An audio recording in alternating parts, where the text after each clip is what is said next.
Should we colonize Mars? Is that a good idea? Maybe before we ruin the Earth? Is it even feasible within any reasonable span of time? Elon Musk would have us think so, but what's the reality? What would it be like to really, truly colonize space? 1, 2, 3. I recently finished reading A City on Mars by Kelly and Zach Weinersmith. As the book's name suggests, the Weinersmiths explore the all-encompassing reality of colonizing space.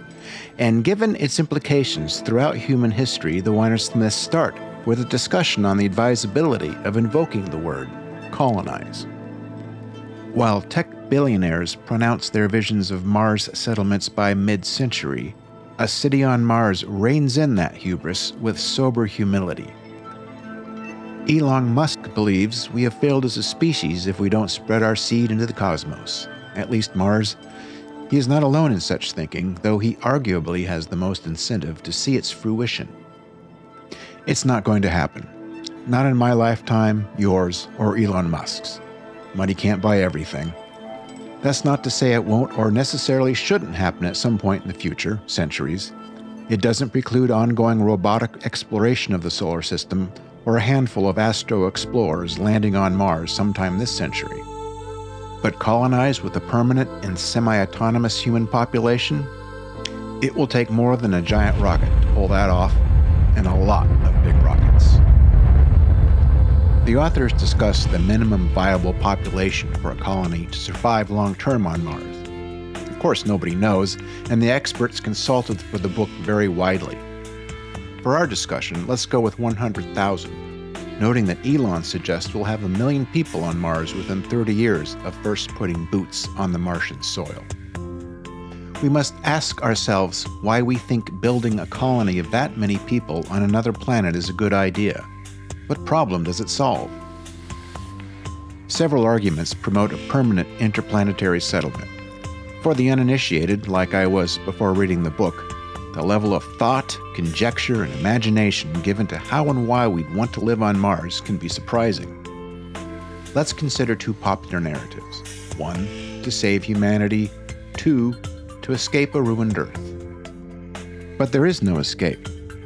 If we imagine a utopian, egalitarian community thriving on a new world, we should remember that humans tend to take their baggage with them wherever they go. Why some think we'd behave any better in space is puzzling. How much will we trust that all the spacefarers will play nice and not choose to throw rocks down Earth's gravity well when relations get nasty? And it certainly isn't the weather. Even a ruined Earth is more livable than a stroll across the Martian landscape. Unless you've got a spacesuit on, you'll be dead momentarily. As the Weinersmiths write, space sucks. Noting that most non-geeks understand that it sucks, but underestimate the scale of the suckitude.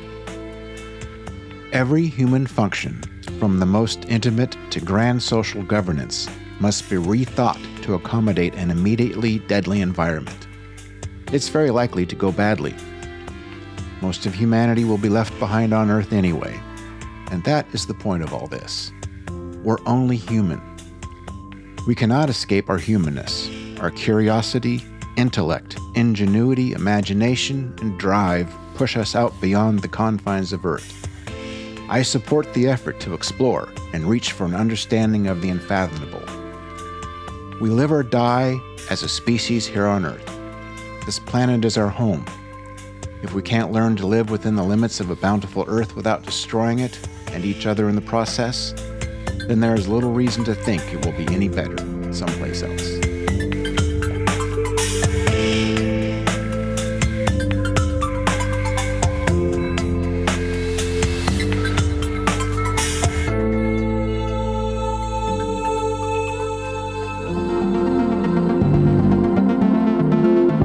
There's always more we can do to stop climate change. No amount of engagement is too little, and now, more than ever, your involvement matters. To learn more and do more, visit globalwarmingisreal.com. Thanks for listening. I'm your host, Tom Schoeneman. We'll see you next time on Global Warming is Real.